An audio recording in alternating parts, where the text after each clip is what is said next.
tidak melihat preferensi Persija, klub-klub yang punya store di Bali United, Persib, Persebaya. Nah, mungkin kalau untuk buat keluar klub luar, ada nggak sih referensi Persija? Referensi untuk apanya ya? Untuk how to run the business ya. Pasti sebelum dibuat ini kan pasti kita harus kayak Chelsea lah, kayak Real Madrid gitu. Waduh, saya tidak sejauh itu ya menurut tapi tim saya sih berangkat ya, tim saya ke sana. Cuman ini kan terkait sama investor ya. Dan investor di Indonesia apalagi untuk bola itu kan masih maju mundur.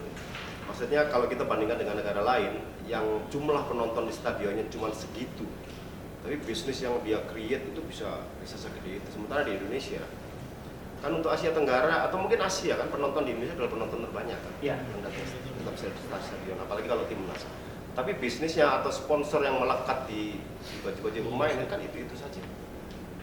Jadi saya pikir kalau kita merefer ke Eropa ya, mungkin agak-agak tidak bisa diaplikasikan dengan mudah di Indonesia.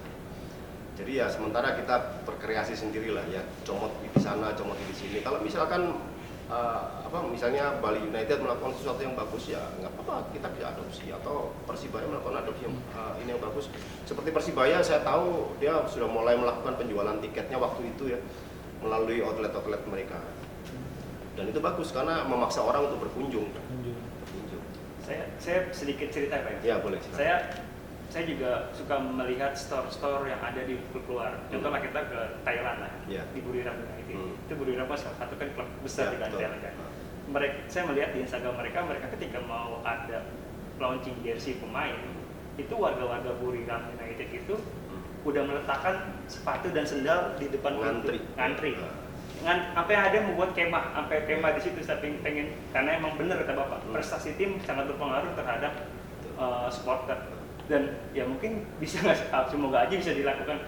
Dia juga unik lah kok, ini warga setempat sampai naruh sendal berjajar itu karena emang dibukanya pagi-pagi dan nggak mau ketinggalan jersey tersebut terbatas dan jualnya juga nggak terlalu mahal, jadi masuk ke harga supporter gitu Pak.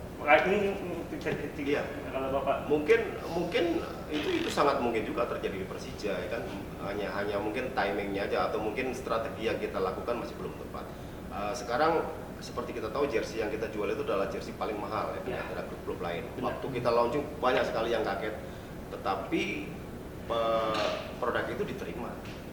Ya, harga itu diterima dan tetap dibeli sama fans yang loyal. Nah, makanya kita bikin versi yang supporter supaya yang level di bawahnya bisa menyerap juga. Dan banyak klub-klub lain yang terus menaikkan harganya mengikuti Persija. Ya. Nah, mungkin dari sisi ini kita harus kaji kembali ya. Karena sebagai informasi rasio harga jersey itu yang 300 sampai 400. Ya. Di atas itu memang berat ya. Ya hanya orang-orang tertentu lah yang bisa beli atau menunggu diskon. Pak, tadi kan Pak juga bilang prestasi tim sangat berpengaruh terhadap penjualan di Persija Store sendiri Pak. Nah, Persija pernah juara Piala Menpora Pak. Nah, bagaimana mungkin bisa sedikit ceritakan awal ketika juara ini store tuh bagaimana Kak kondisinya Pak?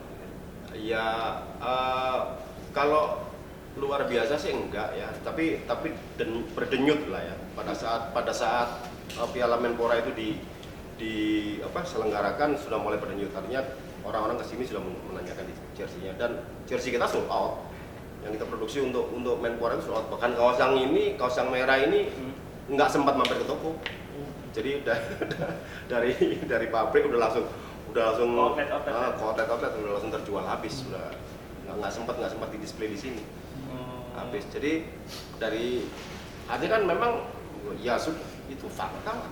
Jadi kalau berprestasi ya udah pasti otomatis jualannya. Sama juga kok di komen-komen juga begitu. Kalau kita lagi kalah gitu, apapun yang saya posting pasti udahlah, intinya begini, udahlah nggak usah posting aneh-aneh lah. Yang penting lo menang, begitu menang pasti belilah orang. Tadi kan Bapak bilang Piala Menpora ketika dimulai store ini kayak berlanjut lagi Pak. Nah, setelah Piala Menpora kan lanjut ke Liga 1. Nah, sampai saat ini mungkin bagaimana Pak pendapatan Persija Store ketika Liga 1 ini bergulir Pak? Lebih bagus apa gimana Pak? Lebih bagus, jauh lebih bagus ya setelah ada liga ya. Meskipun kita masih belum bisa penuhin target.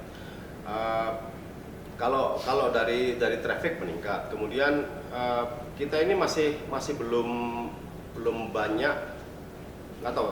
Sekarang si Jackmania outlet resmi Jackmania kan juga sama-sama tiarap kan kita waktu pandemi itu. Iya. Banyak juga dari mereka yang belum bangkit. Terus kita juga tidak punya store yang kecil, kita hanya punya pop-up store yang di CSW, kemudian di Sawangan, kemudian outlet yang resmi itu Top Score yang di Depok, lalu apa namanya yang itu, saya lupa namanya, yang ada di mall-mall itu. Oh, fisik masih tahap negosiasi. Terus Garuda Store mungkin akan kurang banyaknya penyebaran outlet ini juga menjadi salah satu penyebab, karena tidak semua orang merasa nyaman belanja jersey melalui online, karena jersey kan harus ada shopping experience, harus pegang, harus fitting dan sebagainya gitu. Tapi maksudnya cukup membantu juga ya dengan kompetisi ini Pak? Kompetisi nggak bisa membantu dan termasuk juga tadi kan pas sebut Tata Jackmania seperti harap dan sekarang bangkit lagi. Ya, saya sih berharap mereka bangkit ya dan kembali pesan ke kita.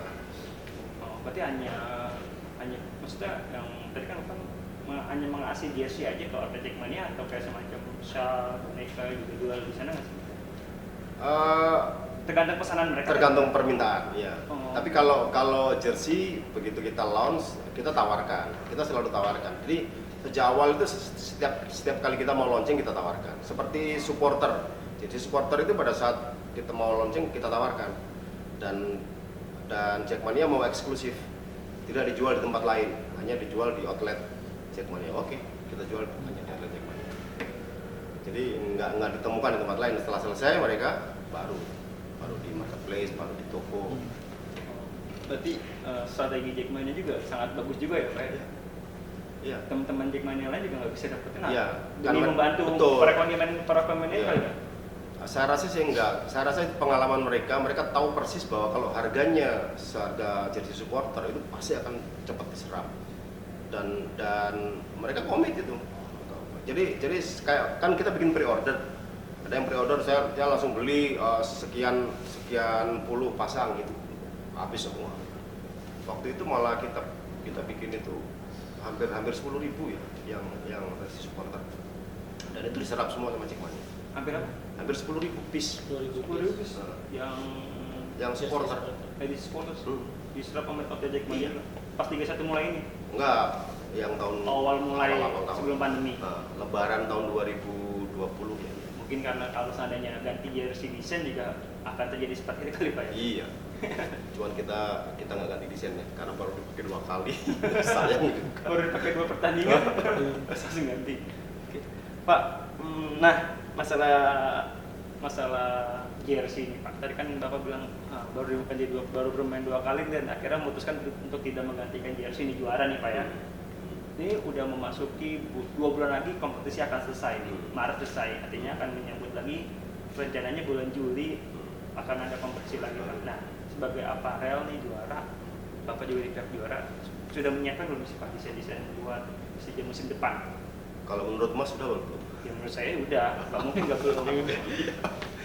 Orang soalnya kalau kayak di klub Eropa kan match terakhir aja mereka pakai jersey baru gitu. Jadi itu concern kita memang di situ ya. Kita memutuskan bekerja sama dengan Persija itu artinya ya semua kebutuhan primer Persija itu harus kita siapkan jauh-jauh hari. Jadi nggak usah khawatir, just wait and see aja. Pasti akan keluar itu yang jersey baru. Gitu. Berarti artinya dipastikan akan keluar dan untuk diketahui tugas kita menjadi sangat berat karena apa? Karena jersey fantasi yang kita bikin ulang tahun 93 itu Persija yang hitam-hitam. Itu diterima sangat baik kan di komunitas bola dan mereka berharap bahkan mereka yakin pasti juara akan mengeluarkan jersey yang lebih bagus dari ini. Oh gitu nih. Dan itu tugas berat. Karena di situ pertama kali kita pakai teknologi yang kita develop sendiri ya, yang kita sebut JR Signature. JR Signature itu jadi bahannya kita develop sendiri. Jadi nggak akan ketemu kalian bahan-bahan itu di pasaran. berarti nggak bisa dikawin ya Pak ya? Nggak bisa, itu eksklusif hanya dibikin untuk Persija yang jual. Nah, bocoran sedikit dong, buat jersey musim depan udah ada bocoran seperti apa Pak? Kalau desainnya saya belum pernah karena masih didiskusikan ya. Tapi warna-warna itu tetap kita pertahankan. Kalau ngomong Persija warnanya harus merah, kemudian away harus putih ya kan? Atau yang lain kan. Terus kalau alternate ya kita dikasih keleluasaan untuk bikin yang alternate, mau dibikin warna-warni atau dibikin warna hijau yang penting jangan hijau sama biru ya. Yang penting hijau sama biru. Warna apapun sudah diserahkan ke kita. Tapi saya akan pasti kita akan kasih kejutan positif ya untuk jersey tahun mendatang. Jersey tahun buat liga musim ini ya? Artinya musim depan lah ya, setelah musim ini berakhir. Dan termasuk juga jersey kiper. Jersey kiper itu sebetulnya adalah media ya untuk para kreator berkreasi sebetulnya ya kan. Kan itu kan cuma dibikin 3 kan berarti kan kalau ini. Mudah-mudahan nanti tim desain kita melakukan sesuatu yang lebih advance ya untuk desain kipernya. Jadi kan kalau kita lihat sekarang Persija tidak sendirian menggunakan jersey warna pink atau warna topis kan, udah banyak yang lainnya. Kita lagi berpikir gimana supaya kiper kita itu kelihatan eksklusif, itu beda dengan klub lain.